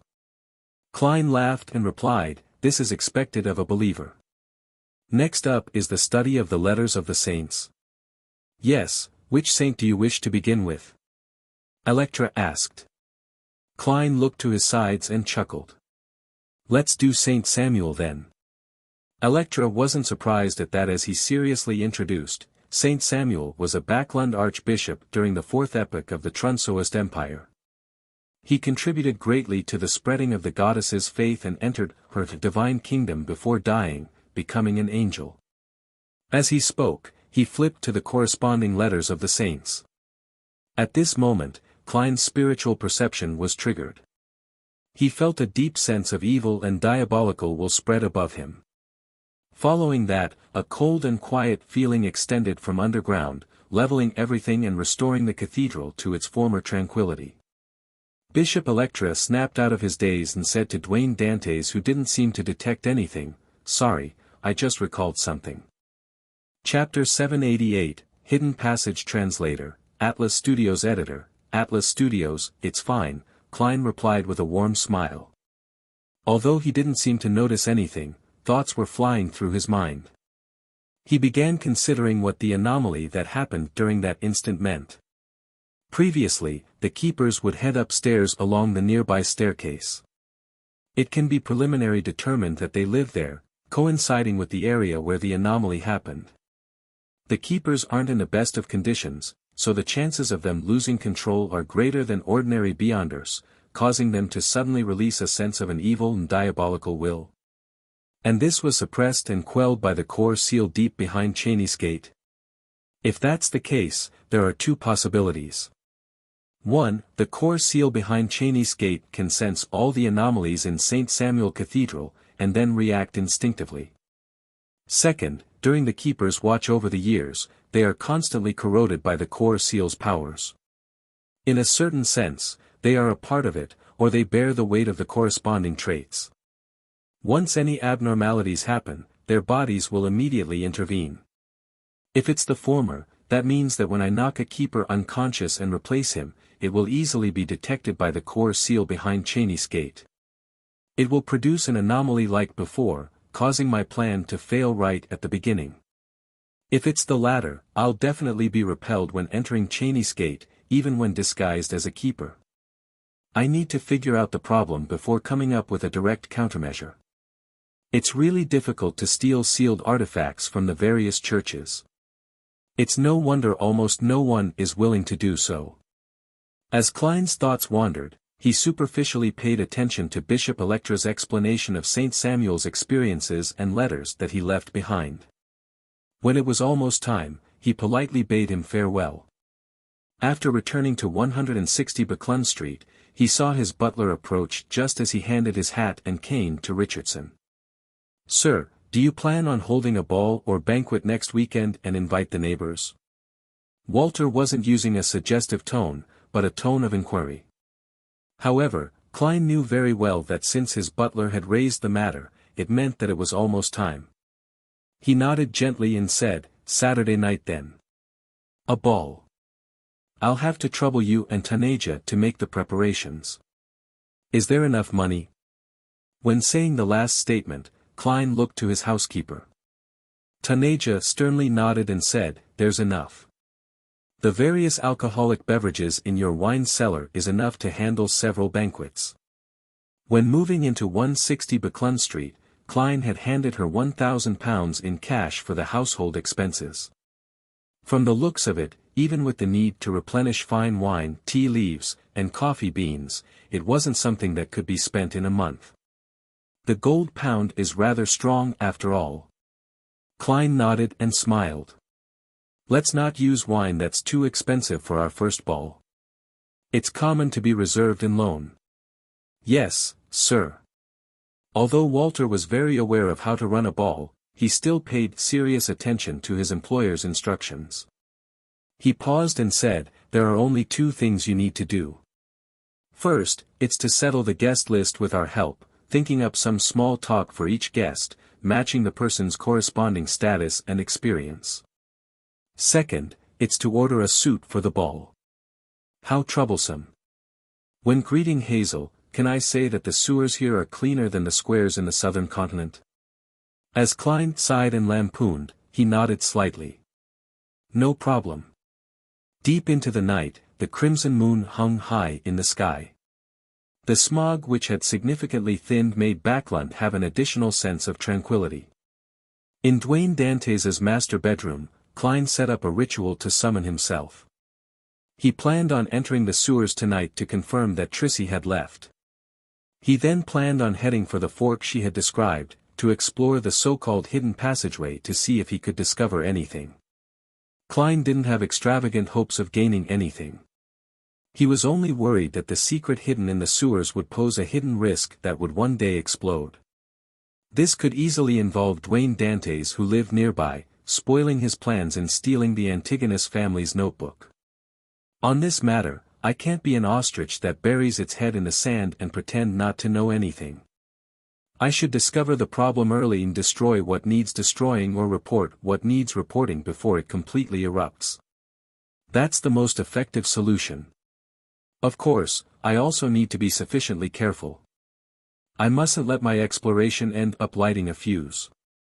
Klein's spirit body tore out of the candlelight, and with Isaac's copper whistle augmenting him, he possessed the physical body of Dwayne Dantes, controlling him to walk to the boundary of the wall of spirituality and sit in the reclining chair. To the external world, it looked as though the tycoon had dozed off reading the papers. Summoning my soul to possess my own body feels different from returning to my body. There's an obvious barrier in between. Klein did a comparison of the experience and floated to his desk, cleaning up most of the items on the altar and leaving behind the candle that maintained his summoning to burn silently. After doing all of this, Klein wore creeping hunger, and with Isaac's copper whistle, death knell, and the senior gold coin in possession, he flew out of the master bedroom and left 160 Buckland Street, drilling into the sewers. Just as Klein found himself in the moist and dirty environment, he immediately released Wraith Senior and made his marionette open up a distance from him, turning into the hidden fork where Trissy was previously recuperating. This time, he saw that the clean region in the sewers was already stained with dirt containing signs of rats. From the looks of it, Trissy has really left. Klein, who was following far behind, heaved a sigh of relief. As a spirit body, he didn't need to breathe, nor did he need to walk on the ground. Therefore, he didn't mind how disgusting the sewers were. Senior walked out of the area and continued walking ahead and turned on the sixth left turn. Klein constantly maintained a distance of 50 meters, perfectly acting the role of the person behind the scenes.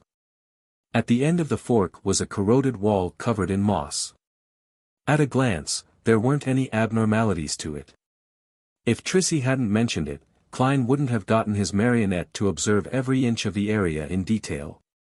A few minutes later, Senior suddenly straightened his back and walked forward, entering the wall.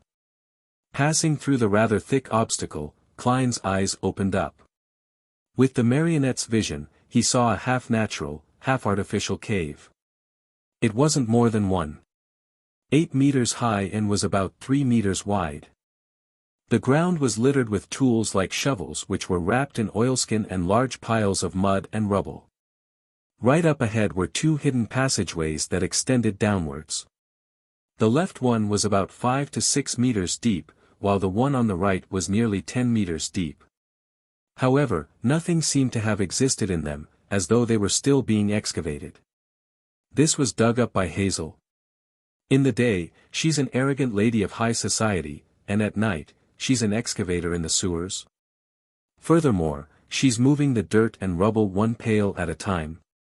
She was loitering around to find the exact spot, and digging was the subsequent step. That wall must have been a secret door. Klein hid himself at the fork's entrance as he made Senor scrutinize the area. Following that, he made the wraith enter the left passage until he reached a completely sealed-off area. Senor's figure slowly turned faint as it turned incorporeal. In this state, he passed through the soil and explored deeper. But even when reaching the 100-meter limit, he didn't discover anything of use. All he saw were ordinary insects and worms. Klein made the marionette switch directions, swimming in the sea of soil without finding anything. Senor soon returned to the cave from before and entered the right passageway without being affected by any obstacles. There's still nothing. It's not without reason that Trissy determined that it will only work for a particular pathway or being in possession of a certain item. She must have probed the area with the invisible threads of a demoness of pleasure. Unfortunately, I've already lost Tinder. I wonder if the gray fog's aura on me would work. It seems to strongly attract beyonders from the Marauder pathway. Klein silently commented and, using his spirit body state, planned on personally visiting the 2 hidden passageways that Hazel had dug up. However, he curbed his desire because he was now a marionettist.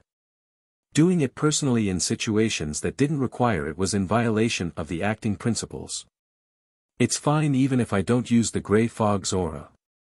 I'll just request to purchase a mystical item from the Marauder pathway during tomorrow afternoon's tarot gathering. It doesn't need to be too expensive. It can just correspond to sequence 8 or 9. That badge from Lenivis is only a signal receiver, not an item of this pathway. While not aware of the exact situation of what's hiding inside, rashly using my spirit body to explore it might result in me attracting a high-sequence monster. Being careful and cautious will forever be a condition for myself. Klein slowly heaved a sigh of relief and retrieved Wraith Senor. He wasn't worried that Hazel would continue coming in the near future. Any person with normal intelligence wouldn't continue coming unless they had the means to deal with the situation from before. Ignoring how Hazel hasn't had any contact with Beyonder circles, even if she has, getting an item from the Sun domain isn't simple. After all, Backlund is the territory of the Church of Storms. I do have something that I don't use often. Heh, can I find an opportunity to sell it to her and then let her use it to harm my marionette? Klein jeered at himself before shaking his head with a laugh. He ended the summoning and returned above the grey fog, vanishing from the sewers. On Monday morning, the bright sunlight tore through the thin clouds, shining onto every corner of Backlund. Emlyn White pulled down on his silk top hat. As he left the carriage and walked to the Harvest Church, he squinted his eyes and mumbled, "What terrible weather. Backlund's worst season is coming soon." He was just about to step onto the stairs when he saw a paperboy approach him, handing him a copy of the Tussock Times. "Sir, today's morning papers." Emlyn wanted to reject it when he discovered a small slip clasped in the middle of the boy's fingers. Emlyn maintained his countenance as he took out a penny and passed it to the boy, receiving the copy of the Tussock Times and the slip. Before entering the Harvest Church, he quickly spread it open and scanned it. "There are clues to the people you are looking for. Please come to the Bravehearts Bar." Chapter 789, Each Person's Monday Translator, Atlas Studios Editor, Atlas Studios 9:30 a.m., Backlund Bridge Area, Iron Gate Street, Bravehearts Bar. Emlyn White stood rooted to his spot after he got down from the carriage. He stared ahead in a daze, nearly forgetting to avoid the sunlight. At that moment, the bar's main door was shut with no signs of it opening. As a sanguine who seldom left his home and only went to places like bars at night, Emlyn never expected the bar to be closed in the morning. He had left the Harvest Church in a rush via the transportation system after seeing the paper slip, hoping to obtain any first-hand intelligence. To save time, he even tolerated the cramped environment and stench of the metro. At that moment, Emlyn was somewhat peeved, but he knew that he had made the mistake. All he could do was pull a face and circle around Iron Gate Street to not waste his trip. Just as he was about to approach a rental carriage that stood along the street, he caught sight of a familiar figure from the corner of his eye. The person was wearing a brown rounded top hat and an old coat while carrying a ragged haversack. He was none other than Ian, the underground arms dealer and intelligence merchant. Hee, I have quite good intuition. I knew he would appear early. Emlyn was delighted as he stuffed his hands into his pockets and leisurely walked over, blocking Ian's way as he chuckled. Good morning. Ian looked up and glanced at the handsome man before him, replying in puzzlement, Good morning, Mr. White. You should have come in the evening. It seems to be a suitable time now, Emlyn said with a smile, clearly in a good mood. Ian, why do you always wear the same clothes and outfit every time I see you? Ian answered without minding the question, This can make me appear more mature while allowing me to keep a low profile. Of course, the main reason is that I lack money. The final sentence was added with a joking tone. I look forward to your attire in summer, Emlyn said with a scoff. I'll take off my coat. As Ian spoke, he took out 2 pieces of paper from his ragged haversack. They were the bounty notices that Emlyn had previously given him. Someone in East Borough saw this person. He handed over one of the papers to Emlyn, and on it was the name, Argos. Realizing that there really were clues to the primordial moon believers, Emlyn asked in delight, Where is he? Ian didn't reply as he looked at him with a silent smile. Experienced, Emlyn immediately took out his wallet and gave £150 to Ian. That's your reward. Ian smiled and said, There's still another half to go. Another half? Emlyn nearly wanted to let this merchant in front of him know the prowess of a sanguine. This was because an effective clue cost £20, while an exact location cost £150. However, he quickly read between the lines as he asked in pleasant surprise, Another one was found? Yes. Ian handed him the remaining piece of paper in his hand. While my friend observed Argos and confirmed his residence, it was discovered that he had met with this person named Gallus Kevin. Therefore, I've obtained the residence of the 2 targets at the same time. Very good. Emlyn emptied his wallet and gave another £150 to Ian. He was abnormally delighted. He felt that the ancestor and Mr. Fool were blessing him. This was because there were only 5 targets, and he had successfully hunted one. Now, with 2 additional clues, all he needed to do was succeed in order to declare himself victor regardless of what the other sanguine did. Ian seriously counted and checked the notes before saying with a suppressed voice, Argos is on the 3rd story of the apartment block at East Borough 6, Limestone Street, opposite the public washroom. Gallus Kevin is similarly in East Borough. He stays in the room beside the staircase on the 1st floor at 19 Beluga Whale Street. I will confirm your intelligence. I believe you wouldn't wish to abandon your business for a mere £300. Emlyn nodded gently as he gave a warning. Following that, he chuckled and said, They were found so easily. Ian's red eyes darted around slightly as he said, First, many bounty hunters are my friends. They have many informants in East Borough. Second, those 2 gentlemen didn't have great disguises. Despite being in East Borough, they wore very different attire from the people around them. If they were willing to wear more ragged clothes and did more than 12 hours of labor work, I believe they would be hard to find in the messy East Borough. Is that so? One needs to take note of the difference in environment when hiding oneself. Emlyn muttered silently to himself, feeling as though he had learned a new trick. He didn't plan on heading to East Borough immediately. This was because even if he took action in the day, it would be very difficult to escape without causing a commotion. It was a rather dangerous act in Backland, as it meant that the mandated punishers or nighthawks might come knocking at the door just after he sneaked back home. Emlyn planned on verifying the situation and taking action between 8 to 9 in the evening after the tarot gathering. The primordial moon believer from before was quite strong. These two likely aren't weaker. Although I have confidence, it feels unsafe only relying on myself. As Emlyn considered the problem, he waved his hand and bade Ian farewell. He rode on a rental carriage, heading back for the south side of the bridge. East Chester County, Stone City. Audrey stood behind a railing, watching the servants placing the items that had been brought from the family castle in suitable spots. The scene was bustling but orderly. "I'll send someone to associate Professor Michel later and tell him that I'll be paying a visit to the Relic Search and Preservation Foundation. I hope that they've obtained some items that have been tainted with Beyonder effects." As Audrey's mind wandered, she couldn't help but smile. She was proud of her decision of donating the funds to establish the foundation. When her eyes that were as beautiful as emeralds saw the time on the wall clock, she hurriedly reined in her thoughts and turned to return to her bedroom.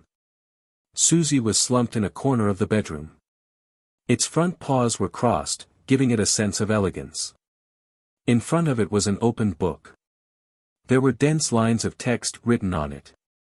Susie would raise one of her front paws from time to time to flip the page as she read with great seriousness. "Every time I see Susie like that, I feel a little ashamed. Audrey, you mustn't slack off on your education." Audrey encouraged herself in silence as she approached, planning to get Susie to head outside to guard the door. Susie looked up and glanced at Audrey before standing straight up, saying, "I got it." After saying that, it briskly ran out the bedroom without closing the door. "I haven't said anything." Audrey blinked as she softly muttered to herself. She had given such instructions many times. To prevent Susie from detecting that she wanted to be alone in the room from 3 to 3:30 p.m. on Mondays, forbidding humans and dogs from coming close, she had also done similar matters at other times, pretending that there was a gathering, wanting alone time while maintaining an irregular pattern.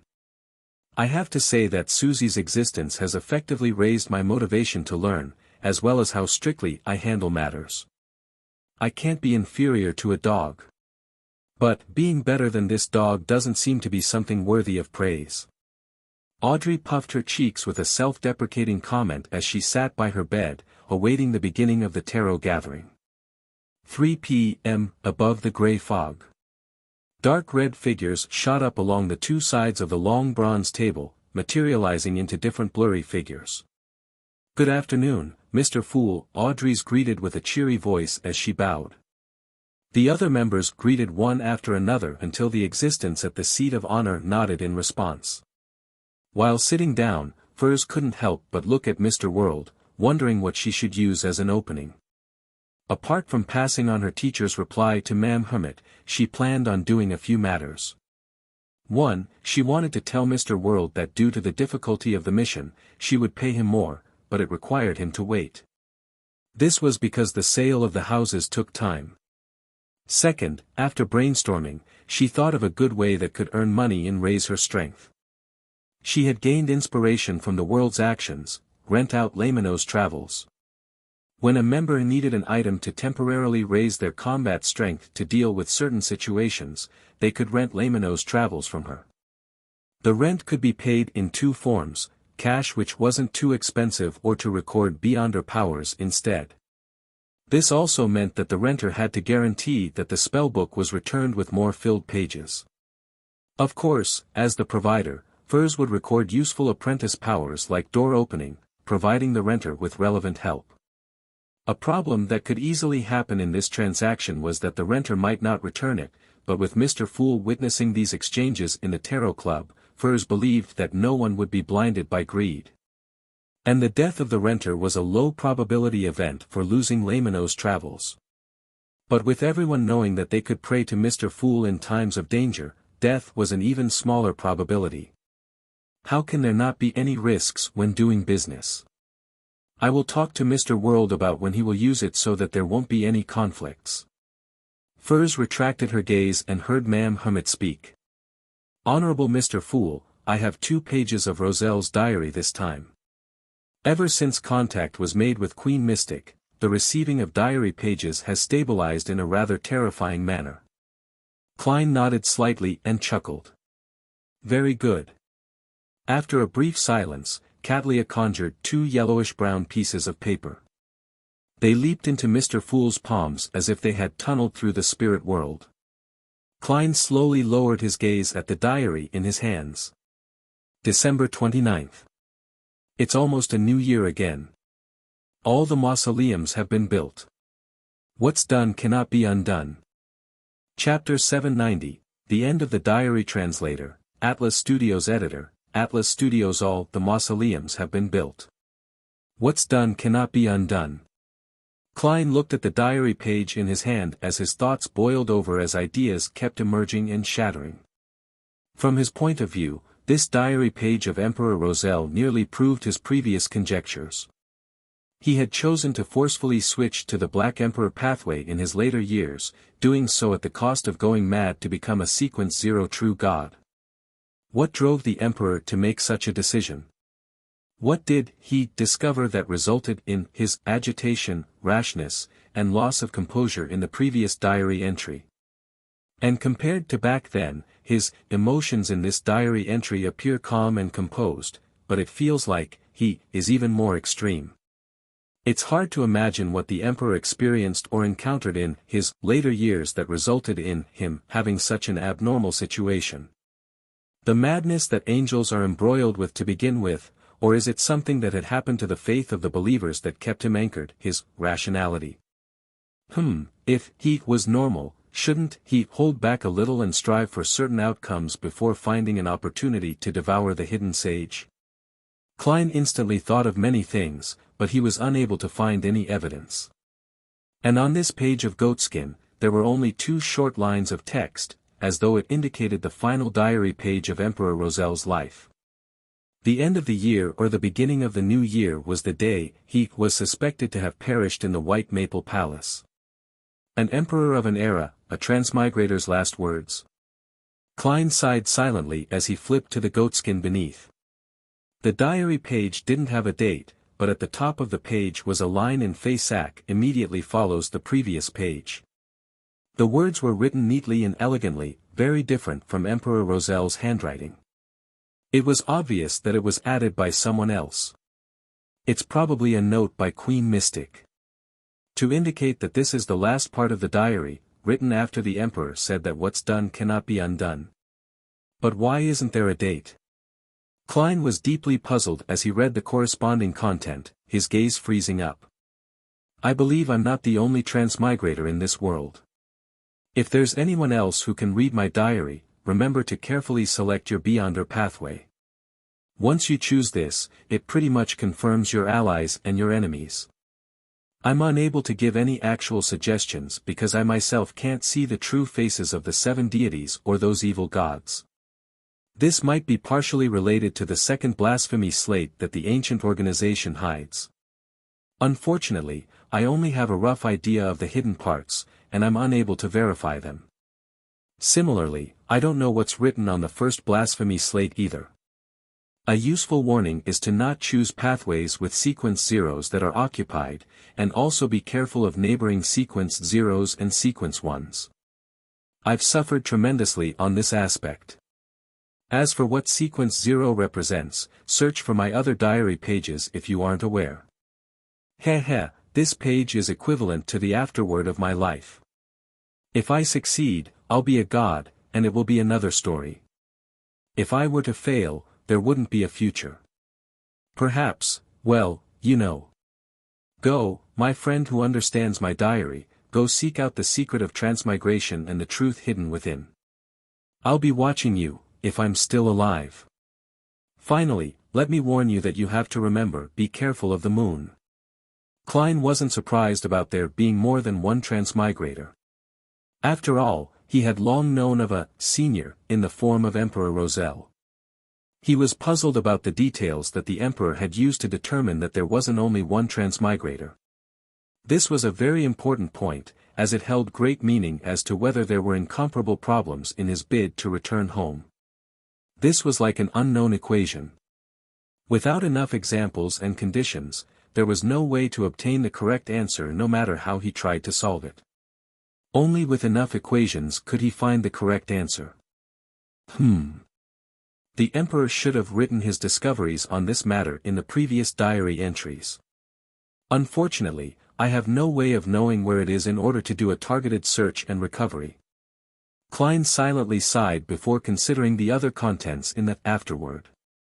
The hidden contents in the second blasphemy slate which the Twilight Hermit Order showed. Did they deliberately hide the contents, or did they not actually obtain it? The second blasphemy slate was actually split into two parts, with the other half landing in the hands of other factions. My pathway has already been determined. It was selected based on the exclamation found in Emperor Rozel's diary. From the Emperor's afterword, I can be a bit assured. The seer pathway doesn't have a sequence 0 because the mad sequence 1 Zeradal is still alive. And according to the law of beyonder characteristics conservation, this subdivision part can probably be called the law of incompatibility.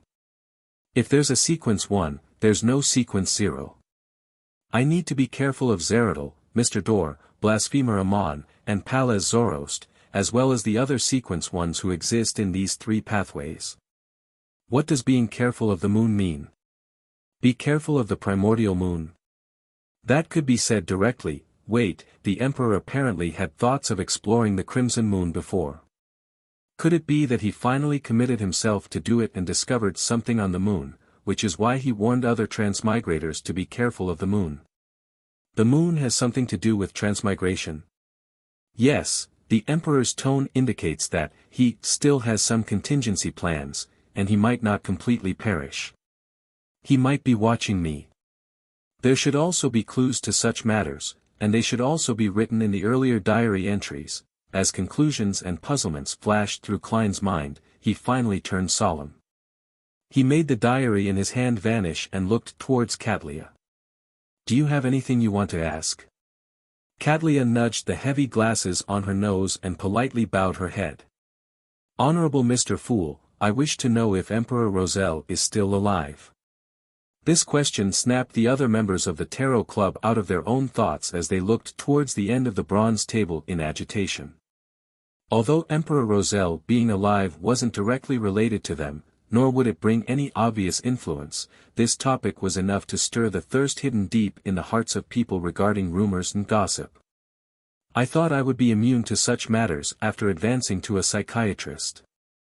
Sigh, I'm really curious.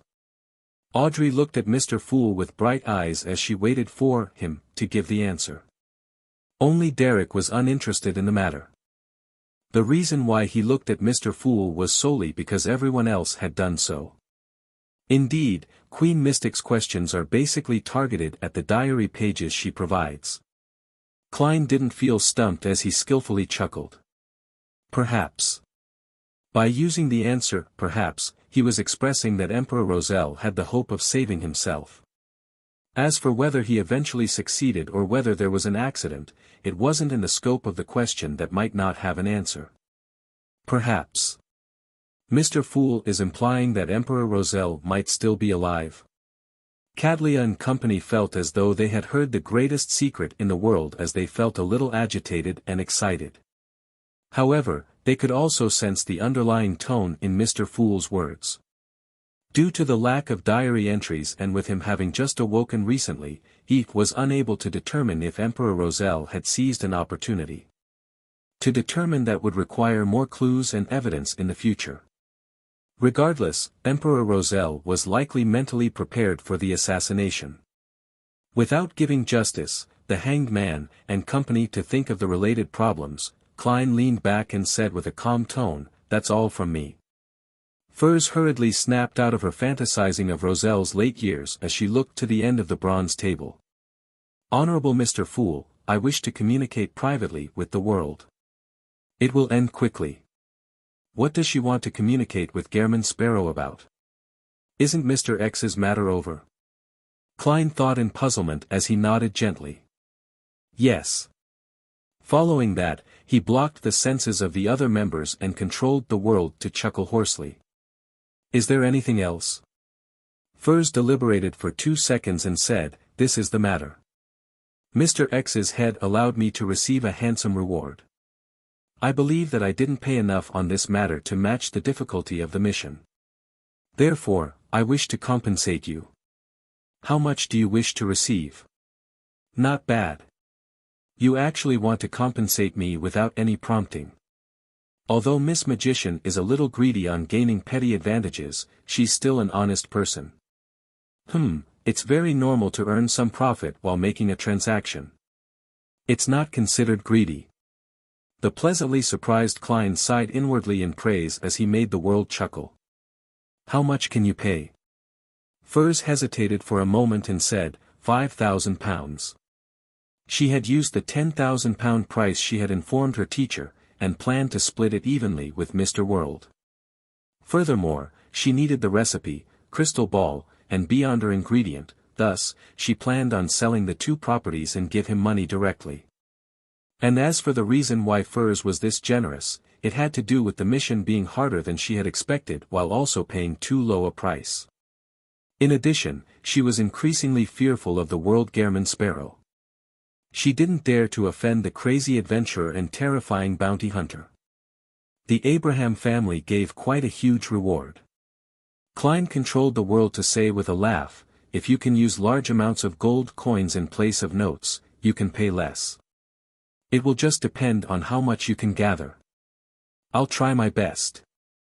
Although Furs was very puzzled over why Mr. World valued gold coins that much, she didn't dare to ask.